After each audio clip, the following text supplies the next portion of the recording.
seluruh santri yang hadir pada malam hari ini.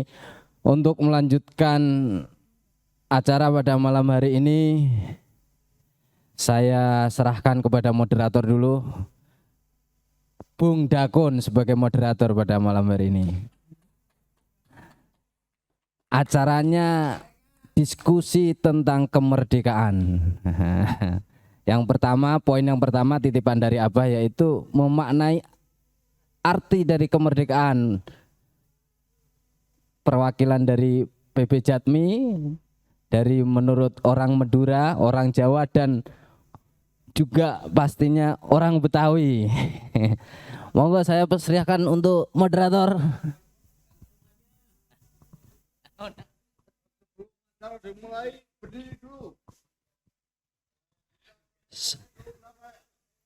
Ya, sebelum kita acara dimulai, kita berdiri dulu menyanyikan lagu Indonesia Raya.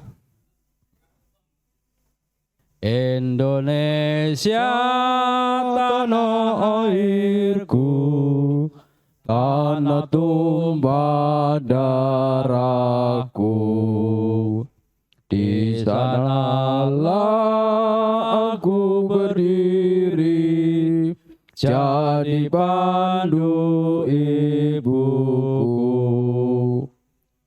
Indonesia kebangsaanku, bangsa dan tanah airku.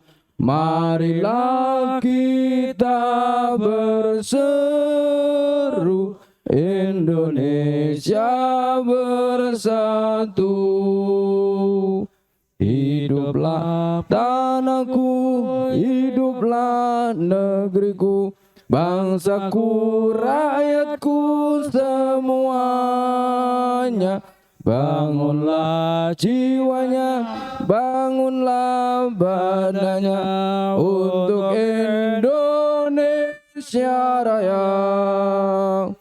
Indonesia Raya, merdeka, merdeka, tanahku, negeriku yang ku cinta. Indonesia Raya, merdeka, merdeka, hiduplah Indonesia Raya. Indonesia Raya, merdeka, merdeka, tanahku, negeriku yang ku cinta. Indonesia Raya, merdeka, merdeka, hiduplah Indonesia Raya.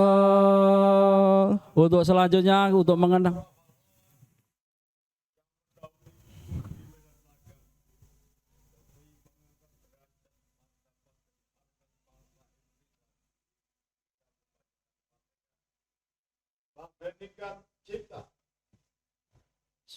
Alhamdulillah. Rabbil alamin. Ya Rabbi,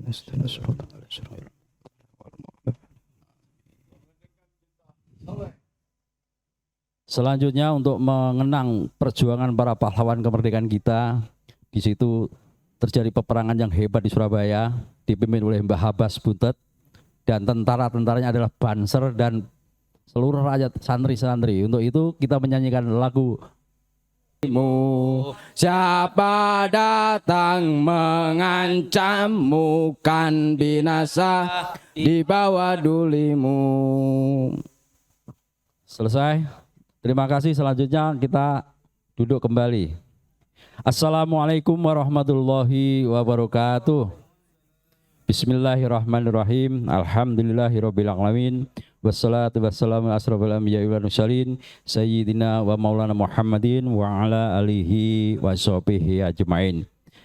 Yang kami hormati Bung Gus Nuril Arifin Husain. Merdeka!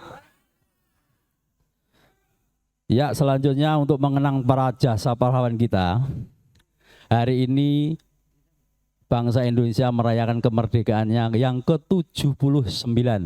Untuk itu banyak para pahlawan kita yang gugur di medan perang. Di antaranya adalah Mbah Hasyim Asy'ari, itu tokoh-tokoh daripada pejuang kemerdekaan.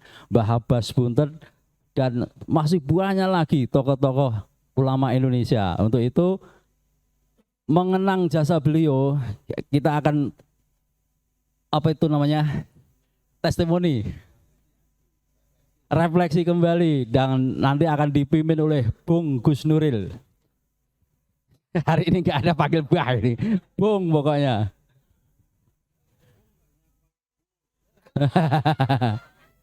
Bung Nuril. Oh, bagus. Bung itu adalah panggilan tertinggi untuk para pejuang-pejuang masa lalu. Ya, selanjutnya untuk mempersingkat waktu kami serahkan ke Bung Nuril Arifin.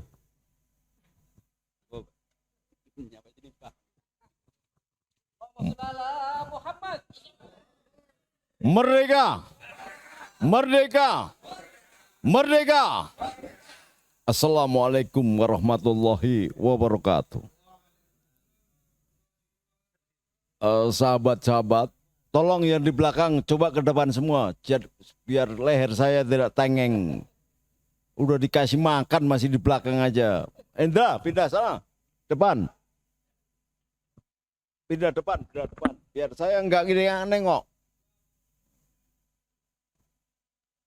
Sekali-kali apa ngomong keras sama Pak Alawi aja ngomong keras. Apalagi sama santri-santri, Medino keluar aja. Sengaja malam ini kita berimitasi. Tidak asli. Tetapi dengan cara imitasi inilah kita akhirnya terdorong untuk mengidentifikasi siapa tokoh hero kita. Al-Quran mengatakan, laqad kana lakum fi Rasulillah uswatun hasanah. Terjemahannya, pada diri Rasulullah itu ada contoh yang banyak.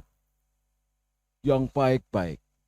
Itu saja mengalami distorsi. Cara Rasulullah begini ditafsirkan begini, cara begini ditafsirkan begini. Itu padahal ancamannya adalah surga dan neraka. Apalagi pahlawan-pahlawan yang telah berjuang dengan berkorban. Hari ini kita minta pakaiannya aja ya. Berimitasi menggunakan pakaian para pejuang. Susah. Kenapa? Kita sudah lupa jasa pahlawan. Ritual agama yang tidak menyentuh pada kejiwaan dan rohnya, spiritnya agama. Akibatnya apa? Agama bukan pemersatu. Agama bukan melahirkan kesejahteraan. Agama bukan melahirkan keimanan. Agama bukan melahirkan kesejahteraan, tapi agama malah menjadi alat pemecah belah. 2 tahun sudah kita membahas soal Pahlawi. Sekarang semakin runyam. Abah mengatakan dasmu gitu. Itu untuk mengatakan, menjawab orang yang melakukan manipulasi atas perjuangan. Pahlawan-pahlawan kita dengan semena-mena diakui bahwa perjuangan dan kemerdekaan ini atas Pak Alawi. Karena apa? Karena kita tidak pernah melestarikan. Kita tidak merasa berhutang. Dan kita menganggap biasa-biasa saja kemerdekaan ini. Ini luar biasa, Bung. Saya pernah ngomong, sering saya katakan, bangsa yang sangat besar, bangsa yang memenangkan perang salib, setelah 500 tahun perang salib, kalah menang, pada terakhirnya dimenangkan oleh mujahid yang luar biasa. Namanya Salahuddin Al-Ayyubi. Anda tadi membaca selawat, jasa siapa itu? Anda membaca selawat burda, jasa siapa itu? Anda membaca selawat hibah, berjanji, jasa siapa itu? Anda tidak pernah membaca hibah, membaca berjanji, membaca burda dengan mengirimkan Fatihah kepada Salahuddin Al-Ayyubi. Padahal dialah yang mempersatukan umat Islam dengan mengadakan dan membangun semangat juangnya dengan mengadakan lomba penulisan sholawat. Saya tidak pernah mendengar kiai-kiai, ulama-ulama, pejuang-pejuang menghormati Salahuddin Al-Ayyubi. Yang kalian hormati hanya Ba'alawi itu. Padahal tanpa Salahuddin Al-Ayyubi, Islam sudah dikalang tanah. Kenapa begitu? Betapa Islam ini menguasai 2/3 dunia. Islam dengan Jenderal Tareknya mengalahkan Spanyol dan Eropa. Hampir seluruh dunia dikuasai oleh Islam. Tetapi sekarang tidak ada bekas Islam di Cordova. Tidak ada bekas Islam di Eropa. Tidak ada bekas Islam yang melahirkan citra baik di mata dunia kecuali Islam yang dibawa oleh para wali songo, para mujadid Allah yang ada di tanah Jawa. Di belahan bumi manapun negara Islam atau negara Arab, Islam tidak pernah bisa mempersatukan. Kitab suci Al-Quran tidak pernah bisa mempersatukan. Kenapa? Karena kesukuan merasa paling hebat. Dan Indonesia nyaris hampir hancur karena tidak ada kebanggaan.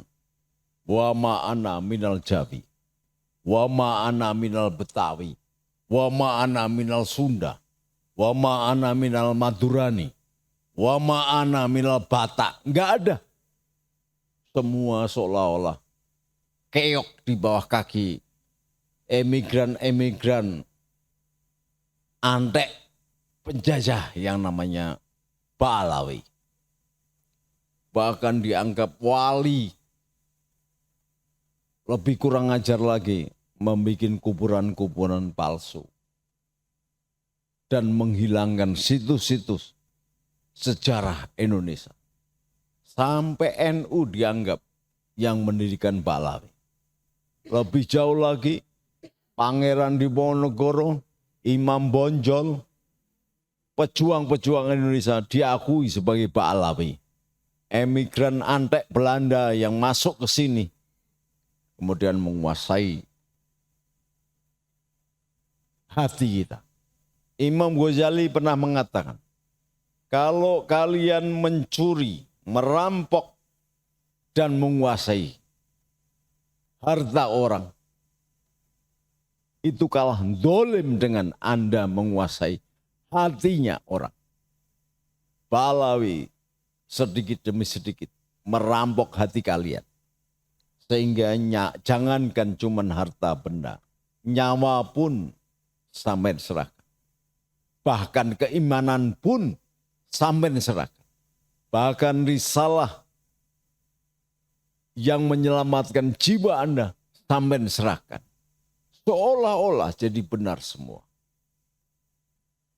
Jadi seolah-olah benar, nggak ada kata protes sama sekali.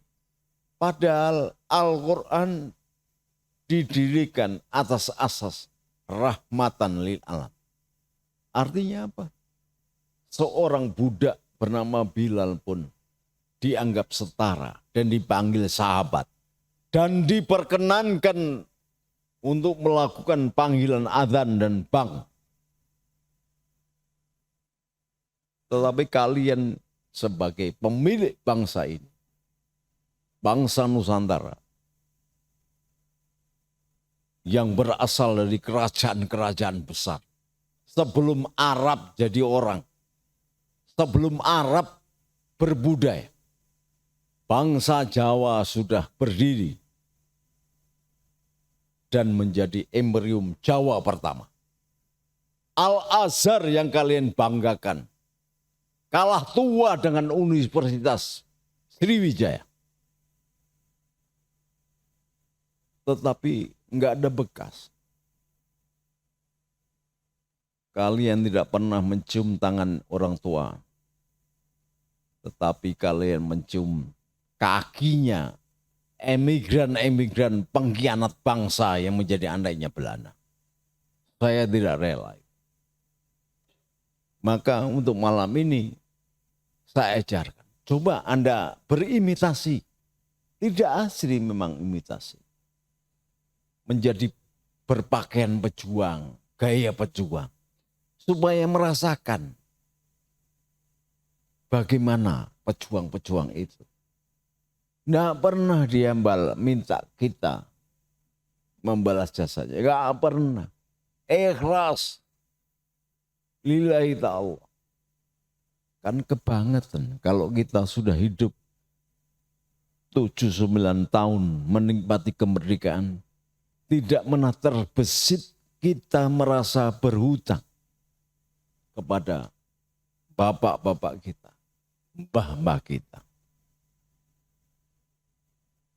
Keterlaluan. Saya ingatkan, Salahuddin Al-Ayyubi yang sudah mengalahkan Richard the Lionheart pada perang salib, masing-masing membawa pasukan 4 juta.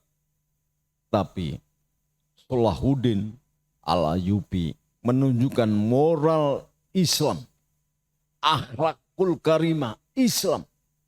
Dalam perang pun dia menampilkan akhlak, bukan caci maki, bukan saling berbantah. 2 tahun kita ini sudah berbantah-bantah dan saling menjelekkan saudara sendiri. Saudara seagama pada. Katakanlah Pak Alawi itu memang bukan keturunan Rasulullah. Tetapi kan dia beragama Islam juga. Gimana sampai ini akan mati menghadap Rasul? Padahal diminta untuk rukun. Saya merasa hatinya hancur. Ketika ada gereja dirusak, saya tampil di depan. Ketika ada kelenteng dirusak, saya tampil di depan. Ketika ada Buddha dirusak, saya tampil di depan. Termasuk Buddha Bar. Tetapi saya membiarkan orang-orang Islam saling mencaci maki, enggak ada kunjung selesai. Awalnya memang benar. Lalu sekarang ini sudah terpecah jadi 4 faksi. Ada faksi Gus Imad, ada faksi Ba'alawi Andai Belanda, ada faksi Umar Rama. Tukang dangdut aja sudah membuat faksi. Dan kalian karena merasa saking bencinya dengan Ba'alawi, membenarkan itu. Ada lagi faksi yang numbang lagi muncul. Faksinya Mahfud MD. Mengatakan dia tidak rela bangsa saya dihina-hina. Padahal persoalannya bukan itu. Mahfud MD nyalon wakil presiden enggak jadi, kalah dengan Prabowo dan Gibran. Sementara orang yang dianggap Ba'alawi mendukung Prabowo dan Gibran. Ada dari kita sendiri. Datang sampai di Semarang. Gus, jangan dukung Prabowo karena didukung Ba'alawi. Masalahnya bukan itu.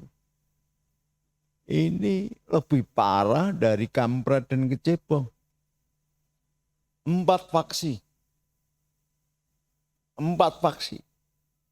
Faksi Imaduddin, faksi Ba'alawi Taufik, faksi Omar Irama, faksi Mahfud MD.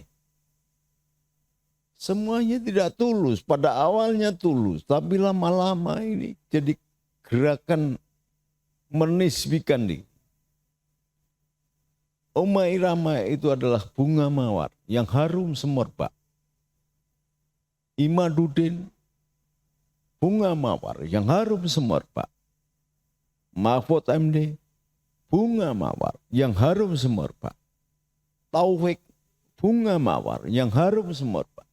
Tetapi bunga mawar itu kalau ditanam berdekatan, maka mawar-mawar itu akan mati karena saling menancapkan durinya. Oleh sebab itu, enggak ada bunga mawar yang ditanam menggeromot. Tetapi ditanam dengan jarak-jarak. Indah ketika berjarak.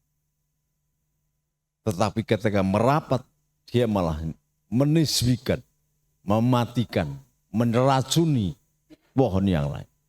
Jangan sampai ikatan mawar-mawar ini kemudian melemahkan bangsa Indonesia. Kita harus ingat, konsep pertahanan Hankam Rata adalah melindungi tanah tumpah darah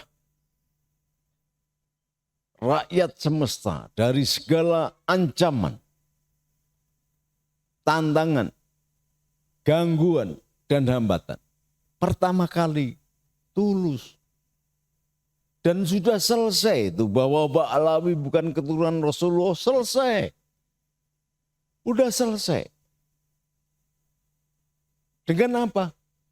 Dengan ilmu pengetahuan yang diminta oleh Allah ditinggikan. Yarfa'illahu ladina amanu minkum waladina utul imadur. Majunya dunia ini karena ilmu pengetahuan. Maka menentang ilmu pengetahuan, menentang Allah sendiri. Karena Allah tidak akan mengangkat derajat manusia atau umatnya kecuali yang memiliki ilmu.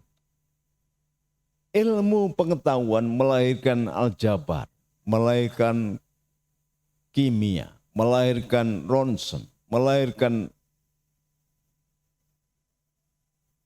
senjata yang mematikan, tapi juga melahirkan energi,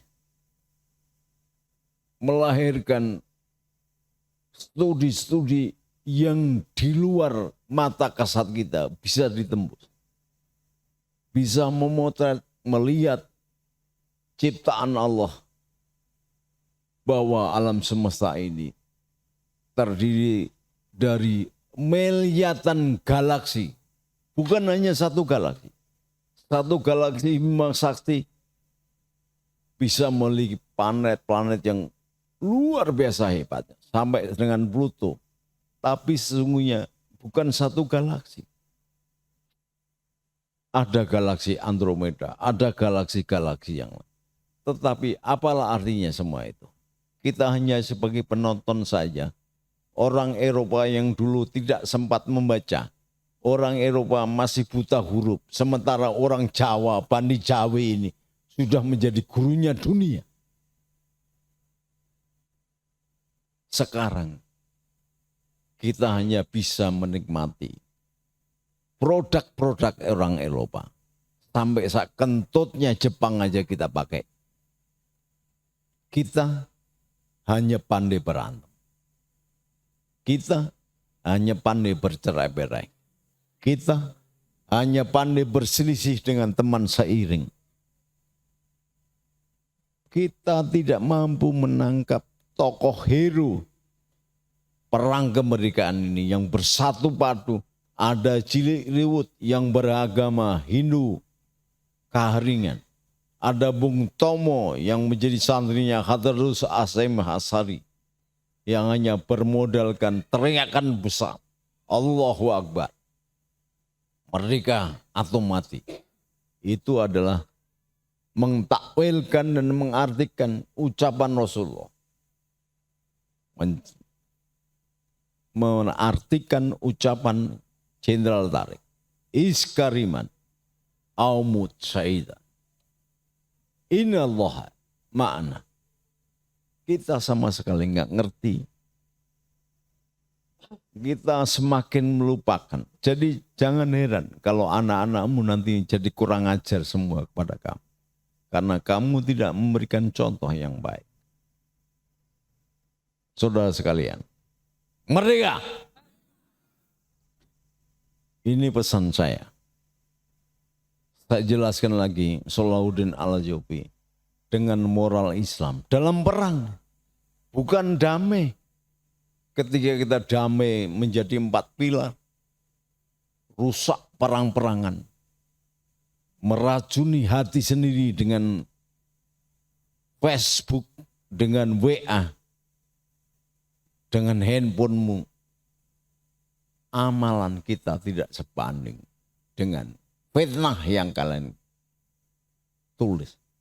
Seolah-olah ghibah itu sudah menjadi makanan sehari-hari. Padahal ghibah itu digambarkan Rasul sama dengan memakan daging bangkai temanmu sendiri. Dan kita kalau berkaca dengan mata hati, maka kita akan melihat kanibal-kanibal, pemakan bangkai. Dan kita tidak merasa jijik, apalagi risih. Coba perenunglah. Kita mengaku sebagai pengamal toreko setiap hari bercaci maki di WA. Toreko apa ini?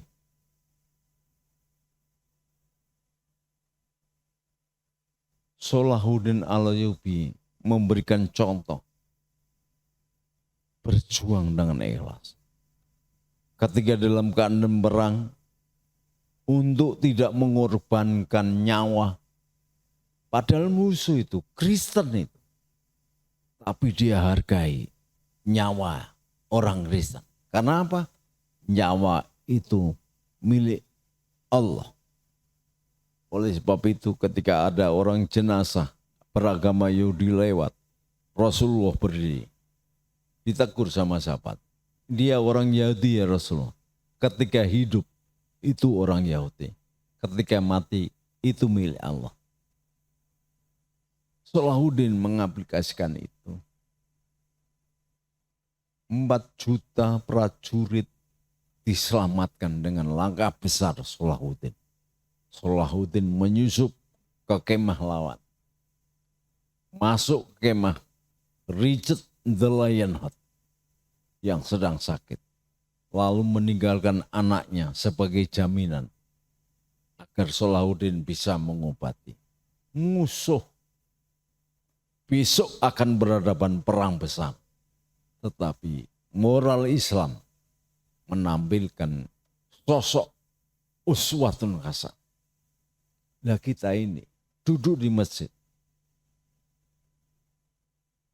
habis wiridan, habis selawatan, mulai ghibah lagi. Enggak bosan-bosannya, 2 tahun sudah. Salahuddin mengatakan, kalau aku meracuni engkau, maka bunuhlah anakku, tak tinggal anakku. Aku ikhlas. Malam ini saya datang sebagai tabib untuk menyembuhkan lawan. Sehingga Islam mengajarkan dan saya mempraktekkan. Ketika berperang harus kafah. Panglima harus sehat karena saya sehat. Maka Richard the Lionheart malam-malam merenung. Salahuddin Al-Ayyubi memiliki moralitas yang tinggi. Pasti dia memiliki Tuhan yang benar. Kalau dia memiliki Tuhan yang benar dan membela agamanya, aku juga membela agama. Lalu untuk apa? Wong sama-sama benarnya. Akhirnya Richard the Lionheart yang sudah menguasai Palestina, menguasai Yerusalem, diserahkan kepada Salahuddin Al-Ayyubi. Tentaranya meninggalkan negara itu sambil berpesan, kalau engkau nanti menggantikanku menduduki Yerusalem, Palestina ini, padahal di sana banyak orang Yahudi, orang Kristen, yang menjadi pasukanku atau rakyatku. Bagaimana perlakuan? Apa yang dikatakan oleh Salahuddin Ayyubi? Orang Kristen, orang Yahudi aman di tangan pasukan Islam. Luar biasa Islam. Sehingga bisa merambah ke Spanyol dengan contoh-contoh moralitas perjuangan ini. Sementara kita udah pernah merasa kalian duitnya dicolong sama Balawi? Sudah pernah sampai dicopet duitnya oleh Balawi? Sampai nanya ikut-ikutan. Imaduddin itu membuat tesis pengetahuan. Sampai menjawabnya dengan emosi. Salah. Gus Imad itu benar karena menikahkan ilmu, mencari fakta dan kebenaran. Lah kalian ini berdebat karena benci. Rasulullah mengatakan, jangan karena kebencianmu terhadap suatu makhluk, suatu suku, orang lain membuat kalian tidak adil. Adil sudah kita. Apakah kita ini adil? Oleh sebab itu negara ini tidak mungkin baik sepanjang orangnya, rakyatnya masih tidak memakai risalah keislaman, risalah Rasulullah yang lembut, benar tapi lembut. Benar tapi benar, bukan hanya benar saja yang kaku. Makanya orang kalau hanya memilih benar saja, tapi tidak benar menafsirkan ayat-ayat Quran itu sebagai ayat-ayat yang sadis. Saya minta Salahuddin Ayyubi yang demikian berjasa besar terhadap Islam, berjasa besar terhadap sholawat, kalian melupakan. Apalagi pejuang-pejuang bapak sampean yang berjuang. Enggak lupa bagaimana sampean bisa mengenal syahadat. Itu Salahuddin Ayyubi. Sumbernya memang Rasulullah. Tapi mentalitas pembajak-pembajak ideologi dan keyakinannya begitu. Dihilangkan sumber sejarahnya. Kayak yang dilakukan oleh oknum Ba'alawi. Sumber sejarahnya dihilangkan. Lagu Indonesia karangan Ba'alawi. Bendera merah putih karangan Ba'alawi. Proklamasi anjuran Ba'alawi. Semuanya Ba'alawi. Sampai ngising barangkali diajarkan oleh Ba'alawi.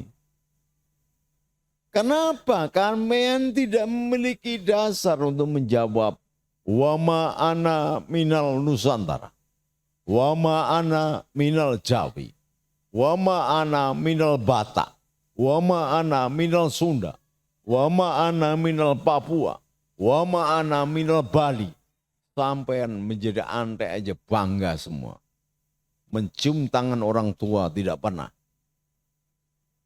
Tetapi mencium kakinya antek penjajah malah dilakukan.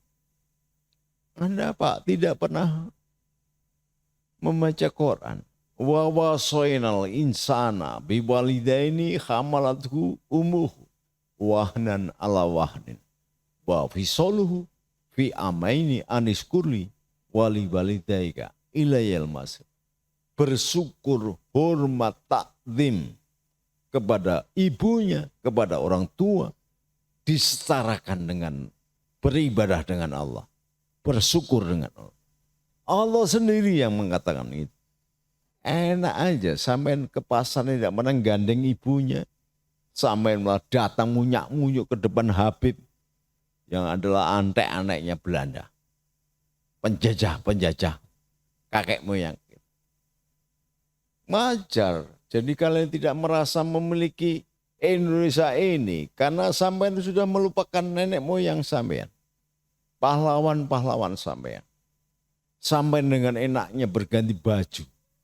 Hidungnya sudah tahu kayak belonggang semenden, papahnya kelapa. Hidungnya cuman mentul aja, tinggal ada lubangnya. Sudah pakai jubah, pakai sorban. Jubah pakai sorban sakban Vespa. Jubah obrang-obrong. Udah kecil pakai jubah, pesek lagi. Ngomongnya kayak Arab-Arab, anak, ente, ukti.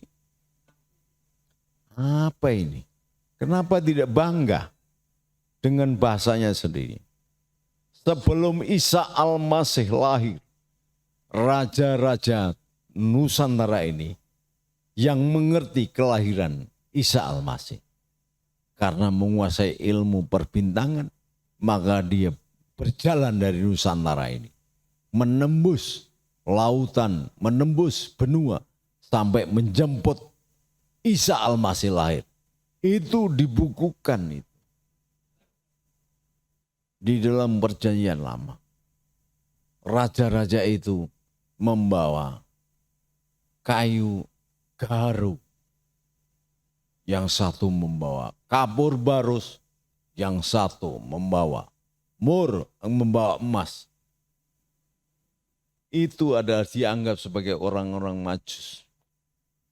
Padahal itu adalah Mula Warman, Aditya Warman. Sebelum Hindu ada, Nusantara sudah menguasai. Kita tidak pernah tahu. Bahkan kita ke Borobudur aja gara-gara tidak syar'i, lalu menganggap ke Borobudur sebagai membahayakan iman. Bagaimana? Hanya melihat patung, hanya melihat candi, hanya melihat salib, tergores, tergetar imanmu. Cemen itu. Islam di Jakarta ini, setiap ujung kampung ada musola, setiap kampung ada masjid. Orang Kristen yang tinggal di antaranya tetap saja setiap minggu pergi ke gereja. Masa iman sampean kalah sama orang-orang Kristen itu? Padahal setiap hari telinga sampai kopon, di TV ada ceramah, ganti channel ada ceramah, di kampung ada ceramah, hari ini ada ceramah. Tapi iman sampean seperti gudir, seperti ubur-ubur, seperti buih. Yang kata Rasul adalah ketika ditelan, ditiup ombak, maka akan ke kanan. Ditiup ombak, ditiup angin ke barat, ikut ke barat. Ke timur, jadi ke timur. Ke selatan, ke selatan. Akhirnya hancur ditabrak karang. Saat ini, refleksi kita adalah sadar bahwa kita benar-benar bangsa besar. Jadi bukan karena Onani mengaku dirinya besar, bukan. Kita bangsa besar. Itu Ka'bah itu. Kalau ada di Jawa, diukir itu. Saking tinggi budayanya. Lalu Arab itu goblok-goblok Arab itu. Maka Ka'bah itu kayak tumpuan batako aja. Coba di Jawa, diukir. Karena saking budidayanya tinggi. Menghormatan kepada Tuhan, kepada Allah sangat tinggi. Di-stilisasi. Kayak masjid ini indah. Tidak blok-blok, cat putih semua. Kayak bis umum gitu. Enggak. Ada keindahan.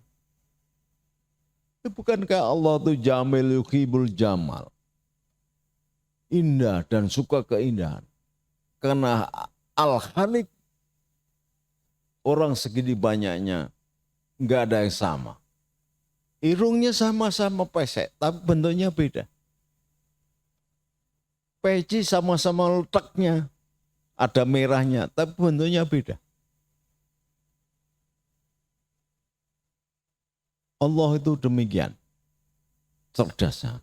Lah kita disadarkan 7-9 tahun NU aja sudah demikian meleset.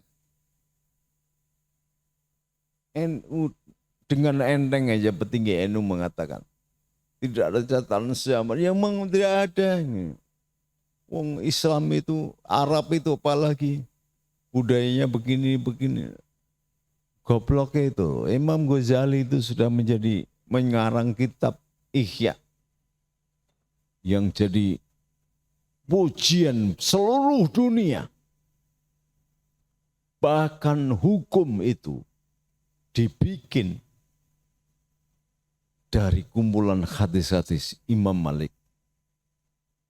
Islam jadi rujukan.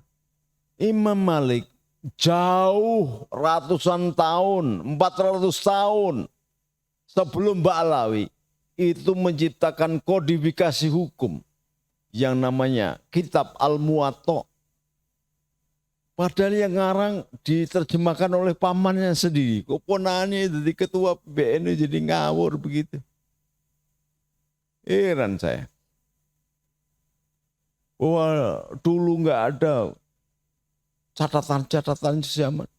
Al-Quran itu semua dibuktikan oleh alam, oleh kitab sebelumnya, dan sahih semua. Termasuk ketika ketika Al-Quran mencatat kisah Fir'aun yang ditenggelamkan di laut, ternyata dibuktikan oleh pengetahuan dan diketemukan Fir'aun memang seperti ucapan Allah, diabadikan dan ketemu dalam bentuk mumi yang mengandung garam banyak karena dia tenggelam di laut. Loh kok sekarang namanya ketua Nahdlatul Ulama ngomongnya kayak gitu? Ya monggo, mendukung monggo, tapi sebagai orang yang memegang kendali ulama. Ulama, kalau kecuali santri mak gitu lah enggak apa-apa. Ini ulama, ini bukan santri. Ulama itu enggak boleh salah. Makanya saya mengatakan panggil saya Gus, jangan Kiai. Kalau Kiai enggak boleh salah. Kalau Gus boleh salah. Ngampleng aja boleh. Karena Gus, gitu loh. Kalau Kiai enggak boleh. Kalau Kiai itu padanan ulama. Kalau Gus itu padanannya santri. Ada kelebihan sedikit karena dia anaknya Kiai, maka dia panggil Gus. Kemudian kalau dikaitkan dengan ke atas, disafsirkan sebagai Syarif atau Said. Maka di kerajaan dipanggil Raden Bagus. Yang di pesantren Gus. Itu jadi bukan Habib. Cetho ini. Tetapi meskipun Ba'alawi tidak mengkait dengan nasab Rasulullah, sudahlah, maafkan aja. Memang Arab itu begitu, ngomong 20 benar 1 sudah alhamdulillah. Nah kita harus tahu itu. Sama dengan sampean tahu tembelek lencong kemudian kamu injak-injak tembelek. Lah udah tahu tembelek lencong, ya jangan dekati. Udah tahu dia ada kotoran anjing, malah diinjek-injek. Tayasu. Goblok tuh kamu. Jangan didekati. Sudah taya anjing. Loh, namanya Arab itu ngomong 20 bener 1 alhamdulillah. Sudah alhamdulillah itu. Saya kecil di dunia Arab. Yang mengaku al-atas, al-bawah, al-jabar. Macam-macam al-empuk. Teman-teman saya semua. Dan rata-rata teman sekelas saya itu yang mengatakan dirinya al-al itu goblok semua. Loh, kalau memang dia keturunan Rasul, Rasulullah itu punya sifat apa? Fatona. Cerdas itu, enggak sekolah. Sekolah di TK aja nggak pernah Rasulullah. Tapi semua jawaban dunia dan akhirat? Ada jawabannya Rasulullah. Cerdas cerdas-cerdasnya. Karena dalam dunia tasawuf, Rasulullah Muhammad itu adalah A'raf. A'raf. Bila ain. Artinya apa? Rob.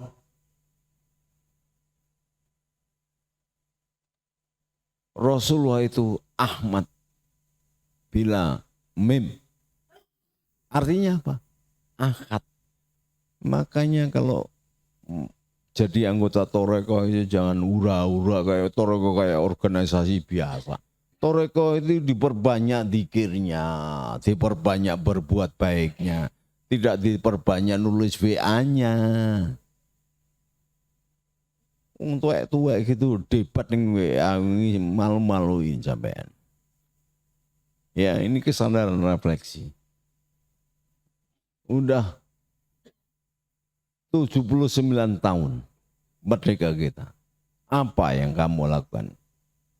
Nanti ditanya oleh Allah bahwa kemerdekaan kita itu oleh Allah, oleh ulama-ulama dituliskan sebagai rasa syukur atas berkat rahmat Allah.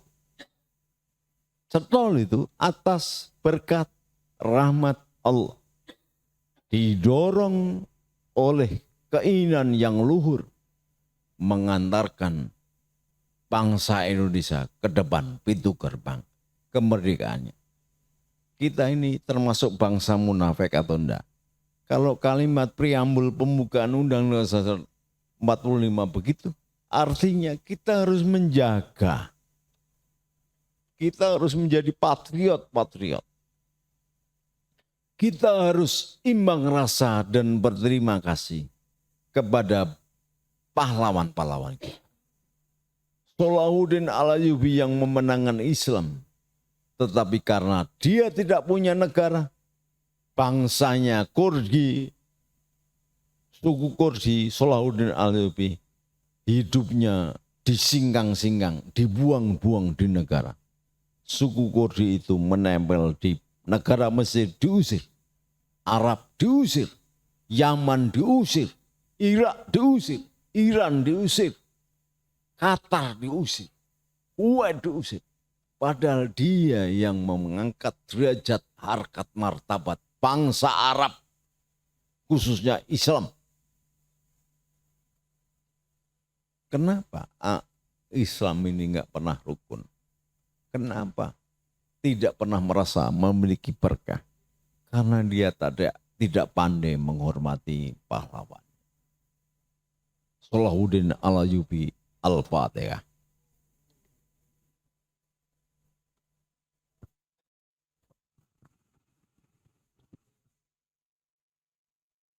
Terakhir saya katakan, Soko Tunggal berdiri di tengah. Maka ini sandaran saya ini adalah Soko Tunggal. Kalau Anda melihat ke atas, maka akan berbentuk payung. Artinya apa? Sejak awal Soko Tunggal Abdurrahman Wahid bertekad berdiri memayungi bangsa Nusantara dari segala golongan. Termasuk bangsa Pahlawi yang sudah sadar.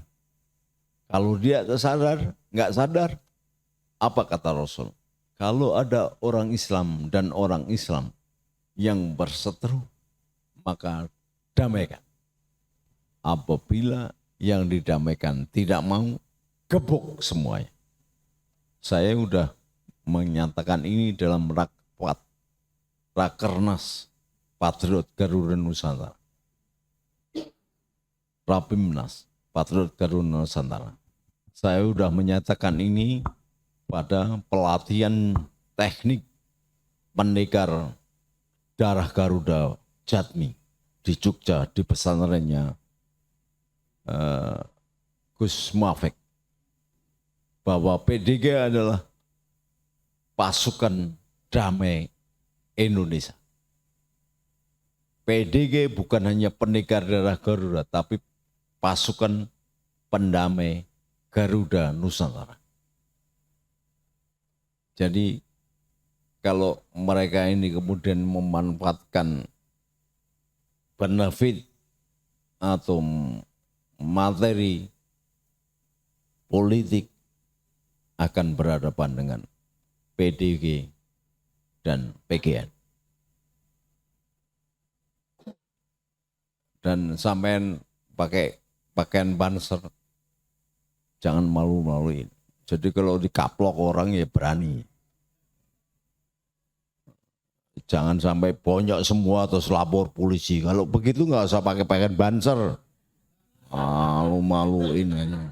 Saya sebagai yang menghidupkan banser pada seri kedua. Jadi bapak bangsa itu ada dua. Yang pertama Nabi Adam. Yang kedua Nabi Nuh. Pendiri banser ada dua. Yang pertama setelah perang kemerdekaan, yang kedua saya.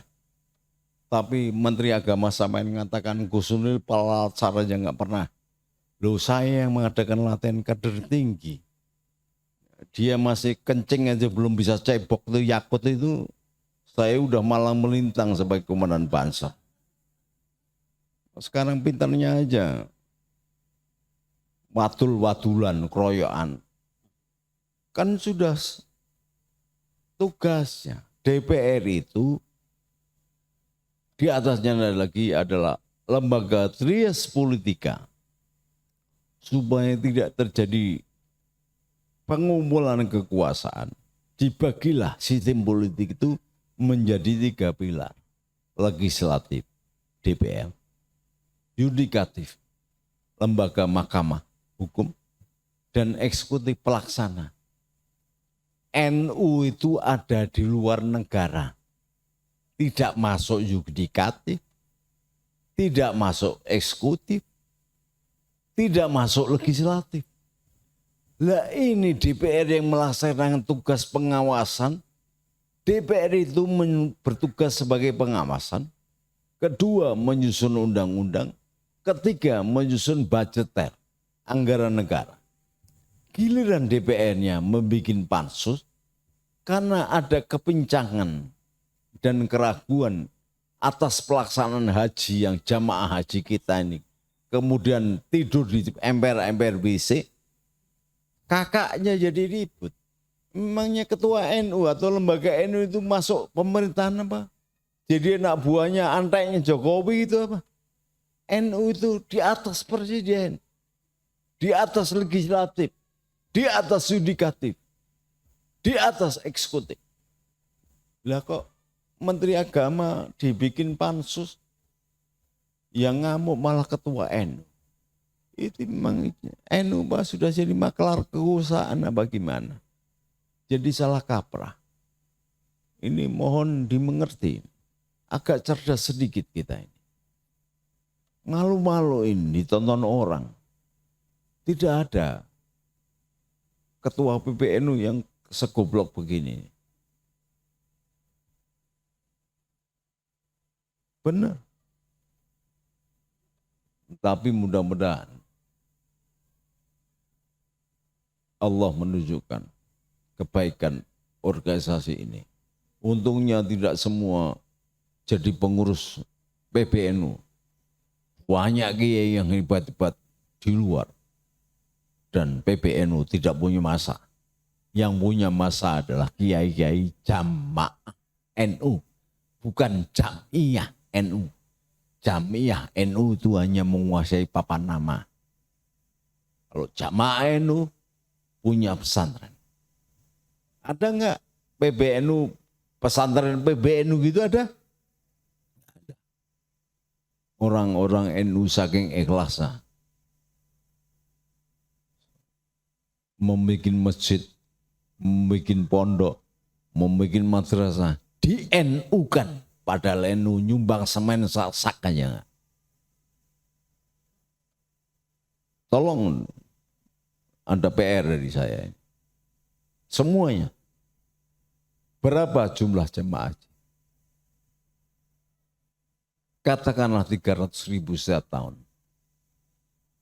Berapa dana yang terkumpul? 300.000 kali 40 juta kali 30 tahun. Bunganya berapa itu? Di mana itu duitnya? Kita ini kalau mendiamkan, meskipun tidak ikut gosop, kita juga digolongkan yang gosop juga, yang maling juga. Memalukan. Memalukan. Jualan bakso, jualan es, petani kecil mengumpulkan dari rupiah, 2 rupiah, 3 rupiah, kepingin berangkat haji, sesudah berangkat haji, keleleran di luar negeri, tidur di WC-WC, memalukan nih, bangsa kita dihancurkan sendiri oleh para pemimpinnya. Dihitung coba. Lalu bunganya haji yang 23 tahun baru berangkat berapa? Bunganya haji yang 22 tahun baru berangkat berapa? Bunganya haji yang 1 tahun baru berangkat berapa? Coba kalkulasi, jumlahkan berapa duitnya. Itu kalau Menteri Agamanya amanah, semua musola, imam-imamnya bisa berangkat haji gratis. Saya doktor ekonomi, saya ngerti hitungan. Ini sampai kayak begini, sampai tidak ada bargaining possession. Orang-orang Arab, PKI Arab itu, kalau datang ke Indonesia, visanya enggak bayar, bebas. Kita datang ke Arab sana, bayar visa sampai $5.000, $1.000, $200. Kenapa Menteri Agama ini jadi kayak begini, gak punya harkat martabat? Kenapa? Karena dapat komisi. Ada komisi tiket pesawat, ada komisi hotel, ada komisi konsumsi, ada komisi macam-macam. Bahkan haji biasa pun dijual dengan haji khusus, mengatakan tambahan kuota. Ini betul-betul, makanya saya setuju dengan Gus Dur. Departemen Agama ini sebaiknya dibubarkan saja, diganti dengan Biro Travel Haji dan Umroh, bukan Departemen Agama, karena hanya menyusahkan rakyat saja. Dan saya ulangi lagi, PDG, PGN siap kalau 4 kelompok ini semakin brutal dan meninggalkan nilai-nilai ukhuwah Islamiyah yang dianjurkan Rasul, siap turun untuk ngemplang semua. Ya, apalagi Rizik ngomong saya akan bentuk pasukan berani matiin. Udah perutnya sak galon gitu, pasukan datang ke sini. Saya meskipun sakit ini, nggak akan kalah itu tarung sama Rizik. Cangkemnya aja, Ba'alawi itu. Mana ada Arab-Arab ini yang ikut berjuang perang kemerdekaan? Ada nggak? Ada apa enggak? Loh kok sekarang mulutnya kayak comberan gitu. Ini harus sudah berani. Berani enggak? Berani. Nah, iya, Gus Imat yang namanya Ki Sarep aja, cuman yang tebal kumisnya aja, orangnya kecil, berani kok dia. Lah kalian gede-gede kayak gini, tak sembelih kambing 2 aja bisa. Cuman beraninya sama masakan gulai kan, malu-maluin. Oke? Kita kembali sebagai jati diri pewaris bangsa Indonesia, pewaris Nusantara, pewaris kerajaan-kerajaan besar yang ada di bumi Nusantara. pewaris para wali keturunan Nabi yang asli sudah sah tes DNA. Tidak cuma klaim-klaiman aja. Arab-Arab itu di depan Ka'bah aja berani nipu, apalagi di Indonesia. Depan Ka'bah berani nipu, apalagi di Indonesia. Dia sudah menemukan surga yang banyak bidadarinya di puncak. Jadi tidak perlu mati lagi, dia sudah masuk surga itu ke asal puncak gitu. Maka dapat bidadari dia. Makanya Departemen Agama, Menteri Dalam Negeri, Menko Polhukam, jangan mulutnya aja yang keras. Atasi itu. Jangan sampai kita ini jadi buangan sampah dari Arab. Kesini cuma numpai perempuan-perempuan kita. Kemudian tinggal minggat. Itu kelakuan Arab itu. Jahiliyah betul. Udah gitu percaya ada Habib yang ngeramat gitu. Kencing di jalan di mana-mana nggak cebok. Katakan keramat. Nalarnya bagaimana? Udah baca Ihya atau belum? Seorang ulama saja itu dawam wudu. Batal wudu, wudu lagi. Batal wudu, wudu lagi. Karena apa? Al ilmun nurun. Wudu itu adalah cahaya juga. Maka ketika cahaya dengan cahaya akan ketemu. Lah kalau ngompol di mana-mana, kecing di mana-mana, enggak cebok. Lalu dianggap keramat itu. Ini gendeng mangan sabun apa? Habib Sekon itu katanya mali. Mali apa? Nguyuh di mana-mana. Coba cerdas sedikit lah. Ya. Gus Imat itu berani itu. Berani tidak populer dia ngomong. Kita juga harus mewarisi gitu. Katanya santrinya Gus suruh macam mimi jereh itu. Yang tegas. Tegas. Assalamualaikum warahmatullahi wabarakatuh. Merdeka! Merdeka! Merdeka! Merdeka! Merdeka! Merdeka! Jadi kalau ngomong merdeka 3 kali. Jangan sekali. Ya. Bung. Pak Bung.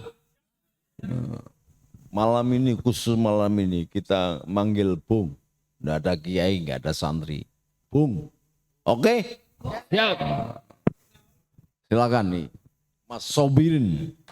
Demikian tadi refleksi dari Bung Nuril Arifin, mudah-mudahan menjadi penyemangat bagi kita untuk mempertahankan kemerdekaan Indonesia. Dan kita tahu bahwa bangsa Nusantara adalah bangsa petarung. Tahun 1292